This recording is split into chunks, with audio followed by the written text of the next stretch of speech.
Salut. C'est pas la première fois que je vous raconte une longue histoire, et cette fois ça va être la Commune. Vous avez parlé de Napoléon, vous avez parlé de Tolstoï, Jeanne d'Arc, bon, la Commune. Ben, je voudrais d'abord vous apporter quelques citations. Il y en a une de Chateaubriand qui est dans les Mémoires d'Outre-Tombe et qui m'a toujours frappé. Il dit « Faites attention à l'histoire que l'imposture se charge d'écrire ». Il y a Simone Weil, d'autre part, qui a dit « Croire à l'histoire officielle, c'est croire des criminels sur parole ». Et enfin, il y a Victor Hugo dans un texte très peu connu, c'est dans toute la lyre, ça s'appelle « Aux historiens ». Et il dit deux choses aux historiens. Il leur dit « Dites le vrai ». Ça veut dire ne mentez pas, hein, dites le vrai. Mais d'autre part, il ajoute « Ne nous racontez pas un opprobre notoire comme on raconterait n'importe quelle histoire ». Ça veut dire quoi, ça? Ça veut dire que l'objectivité dont on parle toujours en histoire, ça n'est pas possible. Pourquoi? Objectivité, ça veut dire considérer les faits comme des objets. Mais comment voulez-vous que l'on considère comme des objets une histoire humaine, une aventure humaine, quelque chose qui nous concerne tous? Alors je dirais que l'impassibilité est impossible devant une histoire comme celle de la Commune, qui est une histoire affreuse, vous savez, une histoire atroce. Mais si l'impassibilité est impossible, la loyauté est le premier devoir. Alors c'est ce que je vais essayer de faire, hein, une histoire véridique, de vous dire la vérité, de ne pas vous cacher ce qui peut me gêner dans cette histoire-là, qui n'est certes pas toujours belle, mais enfin en m'appliquant à être avant tout honnête. Alors voyons, pour comprendre un peu ce qui s'est passé dans cette Commune, je crois qu'il faut remonter par un coup d'œil rétrospectif sur l'histoire française depuis 80 ans avant la Commune. Je vous rappelle que la Commune, c'est le 18 mars 1871. Depuis 80 ans, pourquoi? Depuis la Révolution française. Je me permets aussi de vous rappeler ici une chose que j'ai déjà dite, à savoir qu'il ne faut pas se tromper sur ce qu'on appelle le mouvement de 89. Il y a le terrible Michelet qui nous a raconté toutes sortes de facéties là-dessus. Non, la vérité, c'est que le mouvement de 89, c'est un mouvement d'une nouvelle classe française qui, au cours du XVIIIe siècle, avait pris conscience de son existence. À savoir quoi? La richesse mobilière. La richesse immobilière, c'était la terre, quoi, c'était l'aristocrate et le clergé qui possédaient tout. Et au cours du XVIIIe siècle, une classe nouvelle s'était constituée, richesse mobilière, c'est-à-dire quoi? Les banques, les manufactures, le grand commerce. Ben, ces gens étaient exaspérés de voir que c'était l'aristocratie qui possédait, comme on dit, les leviers de commande, et ils avaient décidé de s'en emparer. C'est ça le mouvement de 89. Ben, ça avait pas mal marché, mais il faudra attendre jusqu'à 1830 pour que le rêve qu'avait formé cette grande bourgeoisie de tenir en main le pouvoir se réalise. En fait, entre 1789 et 1792, ça a été cette bourgeoisie au pouvoir. Une bagarre de possédants, quoi, une rixe de nantis entre richesse mobilière et richesse immobilière, entre aristocrates et bourgeois. Ça marchait assez bien. C'était un vieux thème voltairien, on ne le sait pas assez. Vous savez, quand on dit Voltaire, on pense toujours à l'anti-religion, il ne s'agit pas de ça. Voltaire avait une idée précise en politique et en sociologie. Voltaire disait « Un pays bien organisé est celui où le petit nombre fait travailler le grand nombre, est nourri par lui et le gouverne. » C'est une morale d'entretenu. Ben, c'est exactement ce qui s'était passé jusqu'à 91. Puis voilà, premier accident, c'est le 10 août 92, Commune insurrectionnelle de Paris, la plèbe qui se mêle de ce qui ne la regarde pas, le roi qui est obligé de déchoir, enfin qui va disparaître. C'est un intermède odieux pour cette bourgeoisie qui était au pouvoir, et tout à coup voilà le quatrième état, c'est-à-dire les pauvres gens, quoi, la cariatide, comme dit Victor Hugo, sur le dos desquels le festin des riches se passait. Là voilà cette cariatide qui remue. Alors il faudra à peu près 2 ans pour en venir à bout, il y aura 2 opérations de redressement successives. Une première opération qu'on appelle Thermidor, vous vous rappelez, le 9 Thermidor, c'est-à-dire le 27 juillet 94, où on fait tomber Robespierre. C'est insuffisant comme arrangement, alors on fait un deuxième redressement qui s'appellera le 18 Brumaire, où cette fois un général, qui s'appelait Napoléon Bonaparte, va s'emparer de la République, en criant bien sûr « Vive la République » et va l'étrangler. Alors la bourgeoisie est assez contente, il lui semble qu'elle va régner tranquillement, mais ce Bonaparte, Napoléon, empereur depuis 1804, va tourner mal, trop de guerre. La bourgeoisie n'envoyait jamais ses enfants à la guerre. Vous savez, il y avait des exemptions. D'une part, il y avait le rachat. Rachat, ça veut dire remplacement militaire. Hein. Une famille riche pouvait se payer un pauvre pour aller se faire tuer à la place. Eh bien, il avait tellement besoin d'hommes, il faisait une telle consommation de matériel humain, Napoléon, que finalement, il appelait les fils de la bourgeoisie, ce qui était très désagréable. Mais ce qui était infiniment plus désagréable, c'est ce qui va se passer avec le blocus continental. Ce blocus continental, la bourgeoisie française a commencé par se frotter les mains en disant « c'était pas tant, c'est un avantage pour nous ». Puis peu à peu, ils se rendent compte que c'est les marges bénéficiaires qui en prennent un coup. Alors le soutien naturel de l'Empire, à savoir la bourgeoisie, ce soutien, lui, fait défaut. Il est perdu dès ce moment-là, et c'est 1814, 1815, c'est la Restauration. Moi, la Restauration n'est pas très satisfaisante en ce sens que c'est un retour en force de l'aristocratie. Alors, c'est en 1830, enfin, que depuis 1889, la bourgeoisie attendait de pouvoir tout posséder, elle va le faire, avec une république de banquiers, c'est le mot qu'il faut employer, une république de banquiers, non pas une république, un régime de banquiers sous Louis-Philippe. Un véritable Éden, vous savez, c'est à ce moment-là où la bourgeoisie tient tout, enfin l'État est entre les mains de la bourgeoisie. Ça dure 18 ans, puis voilà le deuxième accident. Vous vous rappelez, le premier accident c'était le 10 août 92, deuxième accident c'est le 24 février 48. 24 février, résurrection de la République, avec le prolétariat qui est en armes dans les rues de Paris. Il avait fallu 2 ans la première fois, hein, de 92 à 94, pour venir à bout de ce prolétariat révolté.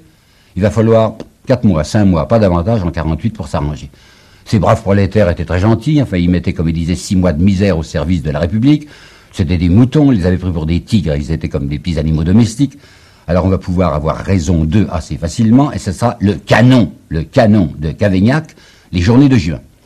Mais de même qu'autrefois on avait fait un redressement en 2 étapes, vous vous rappelez, hein, première étape Thermidor, deuxième étape Brumaire, et bien cette fois on fera de même un redressement en 2 étapes, première étape les journées de juin, avec la dictature de Cavaignac, et puis un Bonaparte encore reparu, un neveu paraît-il, qui fera le 2 décembre. Le 2 décembre, c'est le coup d'État qui va permettre à Louis-Napoléon Bonaparte, président de la République, de se transformer en dictateur et en empereur. Magnifique, vous savez, vraiment magnifique. C'est une restauration perfectionnée de la dictature bourgeoise à partir de 1851. On ne peut pas y imaginer mieux. Enfin, c'est à ce moment-là où prolifèrent les grandes sociétés bancaires. On voit apparaître le Crédit Lyonnais, le Crédit Foncier, le Crédit Immobilier, la Société Générale. En 1867, les sociétés anonymes vont voir leur existence ratifiée par la loi. Enfin, il n'y a rien de mieux. Et vous avouerez avec moi que quand on voit le président de la Chambre des députés, ça s'appelait le corps législatif, le président de la Chambre des députés, qui est en même temps le patron du Creusot, le président du comité des forges, le régent de la Banque de France et l'administrateur de la Société Générale, oh ben ça, hein, c'est un régime sérieux, c'est un régime stable. Ça ne pouvait pas être mieux. Quant à la condition ouvrière, ben, elle était ce que vous savez. On avait découvert à partir du machinisme, c'est-à-dire sous la Restauration, quand les usines vont se perfectionner avec des machines, on a découvert l'utilisation du travail des enfants. Un enfant avec une machine était capable de faire le même travail qu'un homme. Alors des masses de gosses, vous n'imaginez pas, enfin des quantités de gosses, entre 5 ans, 6 ans et 12 ans, 13 ans, étaient là devant les machines, faisaient le travail d'un mâle, mais ils étaient payés au quart, ce qui va permettre la constitution de fortunes incroyables, enfin une opulence prodigieuse. Alors, travail des enfants. Eh bien, ce travail des enfants, bien qu'une loi de 1841 ait prétendu le contrôler, sachez qu'en 1868, il y avait 99 150 enfants entre 5 ans et 12 ans dans les usines. Ça continuait donc à rapporter. Il est vrai que les salaires avaient augmenté. Entre 1851, coup d'État, et 1870, où nous arrivons, les salaires avaient augmenté de 15%. Seulement le prix de la vie, il avait bondi de 45%. Ce qui vous montre qu'à la fin de l'Empire, la situation ouvrière était encore pire qu'au début. En 62, je crois, oui, en 62, Haussmann, le baron Haussmann, l'urbaniste de Paris, il avait été chargé d'un rapport. Ce rapport n'a pas été secret, il a été publié, c'était une imprudence. Et le baron Haussmann, en 1862, disait que dans la population parisienne, Paris, hein, qui comptait à ce moment-là 1 700 000 habitants, et ben voici les termes du baron Haussmann. Sur 1 700 000 habitants, plus d'1 million sont dans une pauvreté voisine de l'indigence. Alors fatalement, des grincements se produisaient dans cette mécanique si agréable. Grincements. Il y en avait un dont l'empereur lui-même était responsable. Vous savez, Napoléon III, c'est pas tout à fait la même chose que Napoléon Ier. Napoléon III a un côté, c'est vrai, d'attention au prolétariat. Quand il avait écrit en prison en 1846 l'extinction du paupérisme, j'entends bien que c'était aussi pour préparer sa candidature, mais il y avait quelque chose de sincère en lui. Il savait que la condition ouvrière était affreuse. Alors voilà qu'en 1864, c'est Napoléon III lui-même qui va permettre entre guillemets, les coalitions ouvrières. Les coalitions ouvrières, qu'est-ce que ça signifie? Eh bien, la loi Le Chapelier, faite par les constituants, ces fameux constituants voltairiens dont je vous ai parlé, c'est 1791, cette loi Le Chapelier, interdisait, sous peine de prison, le groupement des ouvriers pour enchérir leur salaire, disait-il. Ça veut dire quoi? Ça veut dire défendre leur salaire. Donc c'était interdit aux ouvriers de se réunir, de se syndiquer, nous dire aujourd'hui, pour se défendre. Et bien voilà qu'en 64, Napoléon III lui-même dit c'est d'accord. Minute, il autorise bien les coalitions, mais il n'autorise pas les grèves. Or justement, les grèves vont se multiplier, quelquefois dans des situations très dramatiques. Par exemple, en juin 69, à la Ricamarie, qui est dans le bassin houlier de la Loire, il y a une grève terrible, on est obligé de faire donner la troupe, il y a 13 tués. La même année, c'est en octobre 69, cette fois c'est à Aubin. Aubin, c'est dans l'Aveyron, toujours un pays minier. Il y a de nouveau une grève extrêmement violente, on fait donner la troupe, cette fois il y a 14 morts, et le commandant, le capitaine Gausseran, qui avait donné l'ordre d'ouvrir le feu, va être immédiatement décoré du ruban rouge de la Légion d'honneur par le ministre de l'Intérieur. D'autre part, depuis 1864, il s'est créé à Londres l'Association internationale des travailleurs, ce que l'on appellera ensuite l'Internationale. Cet international, qui veut défendre la classe ouvrière, commence à faire des petits, si je puis dire, en France. Et il paraît même qu'en 1869, à la fin de 69, le chiffre est incertain, mais il paraît qu'ils étaient environ 60 000 adhérents dans la classe ouvrière française à l'Internationale. C'est grave, hein? Alors on avait déjà fait 2 procès. Premier procès, on les poursuivait vers des pénalités. Le second procès, c'était des peines de prison. Enfin, si vous voulez, quoi, la cariatide est en train de bouger. Alors Napoléon III, qui a imaginé de se déguiser en empereur libéral, va appeler un nommé Émile Ollivier au pouvoir. C'est un civil. Mais Émile Ollivier veut bien faire de l'empire libéral, mais également, il déclare, dans sa affirmation ministérielle du 2 janvier 1870, « Je suis là, dit-il, pour prendre la révolution à bras-le-corps ».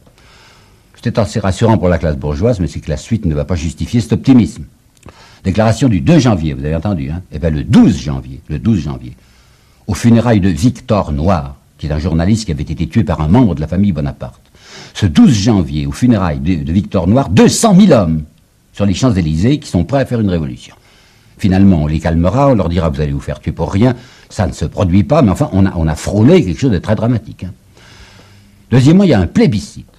L'Empire, qui vieillit, l'empereur d'ailleurs fait physiquement malade, essaye de rasseoir son assise par un nouveau plébiscite, au mois de mai 1870. Résultat du plébiscite excellent du côté de la campagne. Vous savez, la campagne, c'était les rustres, comme on disait alors, qui étaient entre les mains des notables, qui votaient comme on leur disait de faire au château ou à l'église. Ça va bien. Il y a une immense majorité dans les campagnes pour le plébiscite. Mais à Paris, ça va très mal.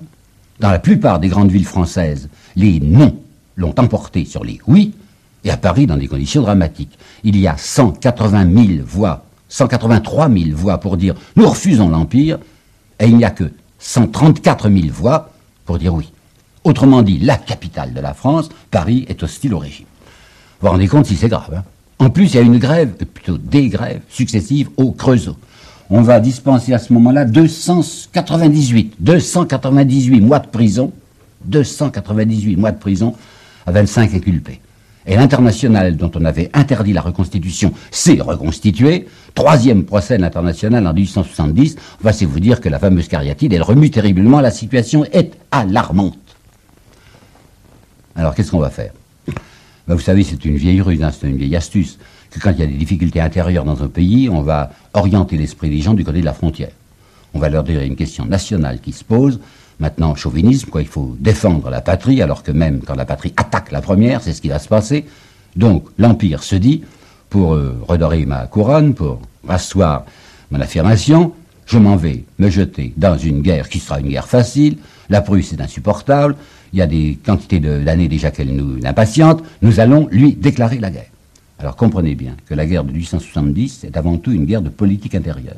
Elle n'a pas été faite pour les intérêts français qui à ce moment-là n'étaient pas menacés, elle a été faite pour les intérêts de l'Empire. Parce que autour de l'empereur, tout le monde lui répétait, lui-même ne le croyait pas, remarquez, il était inquiet. Mais tout le monde lui répétait, voyons, avec la puissance de l'armée française, il n'y a pas de question, ça va être une guerre triomphale, vous allez revenir couvert de lauriers, c'est une certitude de prolongation indéfinie de votre empire. Vous savez déjà ce qui va se passer, hein. Dès le début, ça va être une catastrophe. En réalité, la mobilisation française a été misérable. Le fameux maréchal Leboeuf, qui disait que tout est prêt jusqu'au dernier bouton de guêtre, enfin c'est très célèbre, n'avait rien préparé. Cette mobilisation a été un vrai désastre. On envoyait un soldat de Perpignan se faire habiller à Maubeuge, puis il devait aller en Algérie, puis il devait descendre à Strasbourg, enfin un cafouillage sans nom. Le pauvre Napoléon III qui s'était imaginé qu'il allait faire ce que nous appellerons plus tard un blitz. Il voulait lancer l'armée française puissamment derrière Strasbourg pour couper l'Allemagne du Nord de l'Allemagne du Sud. Pas question, il n'a rien entre les mains, il a un instrument défectueux. Alors ce sont les Allemands qui vont attaquer les premiers, qui vont leur faire le blitz, et nous connaîtrons ça à une autre occasion. Alors dès le 4 août, c'était une première défaite à Wissembourg. Le 6 août, c'est 2 défaites en même temps, Frischwiller et Forbach. Et enfin, le 2 septembre, ça sera bien autre chose qu'une défaite, ça sera une catastrophe, ça sera Sedan. Toute l'armée française de Sedan, y compris son chef qui était Napoléon III, l'empereur qui était là, toute l'armée française est capturée. Et voilà l'empereur lui-même qui est aux mains de l'ennemi. Il y avait un nommé Bazaine, qui est un maréchal, qui commandait l'armée de Metz. Il y avait 170 000 hommes, l'armée n'avait pas été engagée, elle était encore intacte. Bazaine, qui était comme beaucoup d'autres, c'est-à-dire insupporté par les camarades, qui trouvaient que d'autres avaient avancé plus que lui, Bazaine n'avait pas porté secours à MacMahon, qui était à la tête de l'armée qui allait s'engloutir dans Sedan. Il avait son calcul derrière la tête. Bazaine, il s'était dit, ça va mettre l'empereur dans une situation dramatique, il sera obligé de faire appel à moi, je suis le futur régent, mais il n'avait pas prévu une pareille catastrophe, à savoir que l'Empire lui-même s'écroulait à Sedan. Alors, quand les Parisiens apprennent qu'il n'y a plus d'empereur, l'empereur est entre les mains de l'ennemi, le 4 septembre 1870, il proclame de nouveau la République. C'est la 3e fois qu'il y a la République en France. Hein. Il y a la République de 92, il y a la République de 48, et maintenant nous sommes en présence de la République du 4 septembre 1870, qu'on appellera la 3e République. C'est là où je vous demande de faire bien attention, parce que ce que je vais vous raconter n'est pas du tout conforme à l'histoire officielle, l'histoire bienséante, vous savez, pour les revues grand public. Seulement ce que je vais vous dire, je peux vous affirmer que c'est bien la vérité. Alors, dans quelles conditions ça s'est fait, cette proclamation de la République? Il y a un groupe de députés de Paris qui vont se précipiter à l'hôtel de ville pour dire « Nous sommes le gouvernement provisoire ». Eux-mêmes vont s'intituler gouvernement. Pourquoi? Parce qu'ils représentent en effet une opposition républicaine, enfin républicaine rose, vous savez, une républicaine arrangeante. Mais enfin, ils sont là, ils sont sur place, ils disent « C'est nous, le gouvernement républicain ». Le grand journal L'Illustration, c'est très intéressant d'étudier la collection d'illustrations, dira la semaine suivante, il faut rendre justice à ces gouvernants, qu'ils ont fait tout leur effort pour éviter la proclamation de la République. Pourquoi diable? Et parce que ces gens ont une peur panique de ce que les faubourgs, qui sont pleins d'internationalistes, qui sont pleins de ce qu'on appelle déjà les socialistes, que les faubourgs ne descendent sur l'hôtel de ville de Paris et ne constituent un gouvernement socialiste, un gouvernement véritablement républicain ou rouge, si vous voulez. Alors ils les prennent de vitesse. Ils se précipitent à l'hôtel de ville pour occuper le pouvoir avant eux, et ils n'ont qu'une idée. Ils n'ont vraiment qu'une idée, vous savez. C'est d'être un gouvernement de protection sociale. Ils vont s'intituler gouvernement de la défense nationale, et leur vrai nom serait gouvernement de la défense sociale. Tous ces gens qui sont les nouveaux gouvernants, ils ont vu aux dernières élections, qui étaient de mai 69, ils ont vu se dresser contre eux, pour la première fois, une opposition à leur gauche, une opposition d'extrême gauche. Tenez, Jules Simon, par exemple, qui va faire partie de ce gouvernement dont on dira en souriant, c'est le gouvernement des Jules, puisque les 3 chefs sont Jules Favre, Jules Ferry, Jules Simon, et qui sont coiffés par un Jules militaire qui s'appelle Jules Trochu. Tous ces Jules, aux dernières élections, ont vu les candidats de l'extrême gauche. Simon, vous dis-je, avait devant lui Jules Vallès, qui s'intitulait candidat de la misère, et un homme comme Jules Favre avait contre lui Rochefort, candidat à l'extrême gauche, et Jules Favre n'est passé au second tour qu'avec l'appui des voix de la droite. Alors, terrifiés qu'ils sont par l'idée que peut s'établir à Paris un gouvernement socialiste, ils n'ont véritablement, croyez-moi, qu'une seule pensée, c'est que la victoire allemande s'accomplisse le plus rapidement possible, afin que les troupes allemandes soient là, dans Paris, avec leurs énormes canons dans les forts qui seront braqués sur les faubourgs pour les tenir en respect et les faire tenir tranquilles. Ils vont donc, les Jules, ils vont donc crier « République », parce que la foule veut la République. Parce que la foule pense à 1792. Et vous vous rappelez, 1792, pour les Français, ça avait été non seulement la République, mais ça avait été l'envahisseur repoussé, ça a été Valmy. Alors quand les gens crient République, ils se disent, avec ce mot-là, on est sûr de vaincre. Bon, on va crier République. Mais étant bien entendu qu'on va leur donner le mot, mais pas la chose. Une République sans contenu. Ils ont du reste une chance, c'est que l'extrême gauche elle-même se rallie à eux en disant... Pour l'instant, il y a une seule préoccupation. Nous voulons chasser l'envahisseur. Nous voulons repousser les Prussiens. Notre programme politique et social, plus tard, on verra plus tard. Excellent, ça. On ne peut pas désirer mieux, hein, puisque l'extrême gauche elle-même dit, pour l'instant, notre programme, il est entre parenthèses. Une seule affaire, une affaire nationale. Oui, mais Jules Favre et tous les Jules, vous savez ce qu'ils veulent. Ils veulent que les Allemands gagnent le plus rapidement possible. Du reste, voudraient-ils se battre eux-mêmes, les Jules? Et ils n'y pensent pas. Qui ne pourraient pas le faire. Pourquoi? Parce que l'état-major de Paris, les généraux de Paris, ne veulent pour rien au monde, une victoire de la République. Ce sont tous des créatures de l'Empire, par conséquent, ils sont résolus à l'inertie la plus parfaite pour que les Allemands soient le plus rapidement possible là, devant eux, comme protecteurs. Alors voilà Jules Favre qui va se mettre à pousser de grands cris, à annoncer « Pas un pouce de notre territoire, pas une pierre de nos forteresses, on ne donnera rien à l'ennemi et nous sommes là pour le repousser. » Et le même homme qui se tient ces discours va en tapinois, il va en catimini, trouver Bismarck qui s'est installé à Versailles et pour lui dire « Bon, on les connaît vos buts de guerre, hein, on savait ce que vous voulez. Vous voulez l'Alsace, la Lorraine. Vous voulez Strasbourg et Metz. Eh bien c'est d'accord, on vous les donnera, hein, on vous les donnera. » Il ne faut pas que les Parisiens s'en doutent. On va présenter ça sous une forme d'armistice, mais vous pouvez être tranquille. Pourquoi est-ce que les Jules ont-ils cette facilité d'abandonner une grande partie, enfin une partie sérieuse du territoire français? Parce que c'est pas le problème. Parce que qu'est-ce que ça peut faire qu'il y ait 2 provinces en moins? Mais ce qui est infiniment plus grave, ce qui est vraiment l'essentiel, c'est les structures économiques et sociales. Or, avec une république au pouvoir, une république qui pourrait être orientée du côté du socialisme, ce sont ces structures-là qui sont en cause. Par conséquent, pas d'hésitation, pas une minute d'hésitation. On amputera le territoire national pour pouvoir préserver ce que l'on appelle l'ordre établi, c'est-à-dire le vieux système voltairien que je vous rappelais il y a un instant, à savoir que le petit nombre fait travailler le grand nombre et nourrit par lui et le gouverne. Seulement, c'est pas commode de faire avaler ça à l'opinion, étant donné qu'on vient de crier résistance, résistance, et qu'on ne veut pas la faire, cette résistance. Alors, l'unique moyen de survie du gouvernement dit de la défense nationale, ça sera la duplicité. Ces gens vont faire croire, ils vont faire semblant de faire de la résistance, alors qu'en réalité, ils n'ont qu'une pensée, le plus vite possible, la capitulation. Vous vous rendez compte que c'est pas tellement facile, hein, c'est un jeu de voltige, en fait, ce sont des funambules, ils marchent sur une corde raide. Alors il y aura des crises. Hein. Assez rapidement, l'extrême gauche va s'apercevoir qu'on est en train de la rouler. Blanqui, qui représente l'extrême gauche la plus rouge, Blanqui c'est l'incarcéré, c'est le type qui a fait une grande partie de sa vie en prison.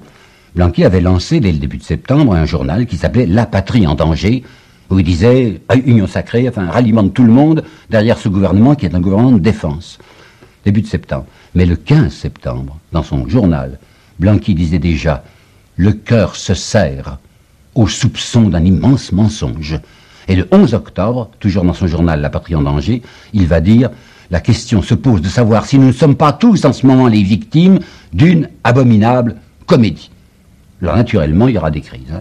Il y a une crise au début d'octobre, il y a une très grosse crise le 31 octobre, lorsque le gouvernement va dire, grâce à M. Thiers, dont je vous parlerai la prochaine fois, va dire il y a un armistice qui est possible, il y a l'intervention des neutres, du reste, à ce moment-là, nous venons de recevoir un coup de matraque sur la tête, il y a l'armée de Bazaine à Metz qui s'est rendue, c'est 170 000 hommes en moins, il faut canner, quoi.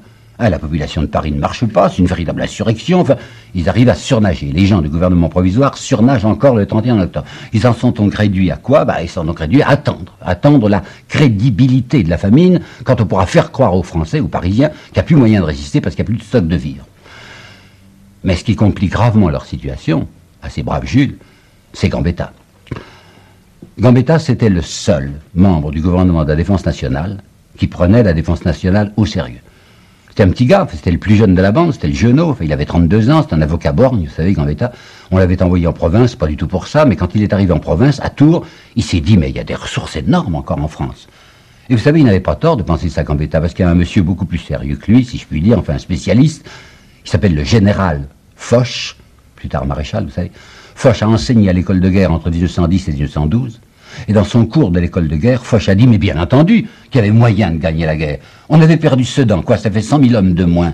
Mais une bataille perdue, c'est pas une guerre perdue. La France a encore des quantités d'hommes, des millions d'hommes dans ses dépôts. Si on mobilise les hommes mariés, si on supprime le remplacement militaire, on a de quoi se battre. D'autre part, il y a les usines qui vont travailler en masse. On a une artillerie considérable qui reste encore en province. On a de l'argent tant qu'on voudra. Si jamais la France veut pour de bon, se battre, il y a tout à fait moyen de renverser la situation et de obtenir la victoire. C'est l'idée de Gambetta. Bon, ce qu'il faut savoir, et ce que l'on ne dit jamais, et que je suis là pour dire, c'est que ce Gambetta va avoir contre lui une conjuration, mais quasi-totale, vous savez, quasi-totale des notables. Les notables, c'est quoi? C'est les châtelains, c'est les grands propriétaires, c'est le clergé. Ces gens-là sont terrifiés par l'idée d'une révolution populaire à Paris. Et il leur faut le plus rapidement possible cette victoire allemande qui protégera, qui couvrira l'ordre établi. alors le malheureux Gambetta va avoir contre lui une coalition, mais forcenée, vous savez, de tous les grands possédants, où on verra les gens de l'extrême droite et de la gauche républicaine s'unir. Cette coalition qui ira de Louis Veuillot, vous savez, c'est l'ultra-clérical, à M. Renan, qui est un anticlérical, coalition qui va du comte de Falloux, qui est un clérical aussi, jusqu'à Marcellin Berthelot, le savant Marcellin Berthelot, qui était un libre penseur.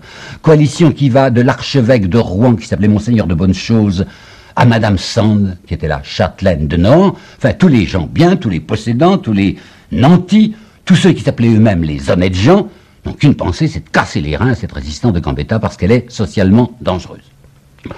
Alors qu'est-ce qu'il faut faire? Je viens de vous le dire, il faut essayer de traîner les choses en longueur jusqu'à la fameuse crédibilité de la famille. On en est réduit à imiter Bazaine. Sur Bazaine, je vais vous dire des choses qui sont historiques, mais que presque personne ne dit. À savoir ce que Bazaine avait osé proposer aux forces allemandes le 10 octobre 1870. Il finira par se rendre le 28 octobre. Mais le 10 octobre, Bazaine avait envoyé un collaborateur qui s'appelait le général Napoléon Boyer. Il l'avait envoyé à Bismarck avec un texte écrit que nous possédons. Et dans ce texte, le chef de l'armée française de Metz, des 170 000 hommes de Metz, disait « Je vous propose, à vous Allemands, à vous Prussiens, je vous propose de neutraliser nos 170 000 hommes. Ils ne seront plus dangereux pour vous. La guerre est finie pour nous. Mais je vous demande l'autorisation de traverser votre zone occupée pour faire marcher mes 170 000 soldats contre Paris, pour y rétablir l'ordre. » Ça veut dire quoi? Ça veut dire que ces généraux, qui ont reçu de la France une armée pour la défense nationale, transforment cette armée en un instrument de guerre civile pour essayer de fracasser les Parisiens parce qu'ils sont coupables de résistance. Bismarck a dit, moi je vous fais confiance, les généraux, je sais que vous êtes des gens bien, mais vos 170 000 soldats, si vous voulez les lancer contre leurs compatriotes à Paris, c'est pas sûr qu'ils marcheront. Alors ce qu'il faut faire, disait Bismarck, si vous voulez porter un coup de massue à la résistance, c'est se rendre. Et c'est ce que Bazaine va faire, et le 28 octobre 1870, il rend non seulement les 170 000 hommes, mais toutes les fortifications intactes et tout le matériel avec toutes les munitions. Cette chose, cette vérité historique, dont je vous dis qu'elle est trop peu connue, c'est exactement cette vérité-là que vont appliquer les Jules. Et ils vont essayer de faire, en traînant les choses, à faire un simulacre à un moment, une fausse sortie qu'on appellera Champigny, alors qu'ils savaient parfaitement qu'ils ne voulaient pas de percer et que les généraux, pour un coup, à aucun prix, ne voulaient percer les lignes allemandes, vont attendre jusqu'au 28 janvier 1870, et ça y est, cette fois, on peut faire croire aux Parisiens qu'ils vont crever de faim. Jules Favre, la main sur le cœur, dit, moi je ne peux pas supporter l'idée que les femmes et les enfants vont mourir de faim, c'est affreux, c'est terrible, mais je suis obligé de se rendre. Ça y est, il va se rendre. Ce qui est sinistre, c'est de voir ces gens qui plus tard diront la vérité. Plus tard diront, mais bien entendu, nous ne voulions pas nous battre. Le général Trochu, quand l'affaire sera terminée, dira, moi j'ai jamais eu une idée de stratégie. Je n'avais qu'une seule préoccupation, la voici, gagner du temps, jusqu'à ce qu'il soit possible de réunir cette Assemblée nationale, seule habilitée à statuer sur l'abandon des territoires exigés par la Prusse. Ils ont gagné, les Jules. Ils ont gagné, et un certain comte de Meffray va même publier un livre en leur honneur disant « Ils ont su triompher de la révolution communiste à Paris et ils ont acquis par là des droits à la reconnaissance de tous les honnêtes gens. » C'est peut-être vrai, mais qu'est-ce qu'ils avaient fait? Mais ils avaient fait ce qu'il faut bien appeler, c'est pas de la polémique, je ne fais pas de pamphlet, quoi qu'on dise. Ils avaient fait une trahison. Si vous cherchez dans un dictionnaire, la définition de la trahison est un traître, le mandataire qui substitue sa volonté à celle du mandant. Eh bien, les mandataires leur avaient dit résistance, et eux, ils pensaient capitulation. Barrès lui-même, du reste, Maurice Barrès, vous savez, qui est un nationaliste, dans un très curieux article du journal, le journal du 20 novembre 97, écrira noir sur blanc, il faut dire la vérité sur les généraux de Paris en 70, ce n'était pas la victoire qu'ils voulaient, c'était la reddition, et je lis encore, c'est du Barrès, ils ont trahi la loi nationale.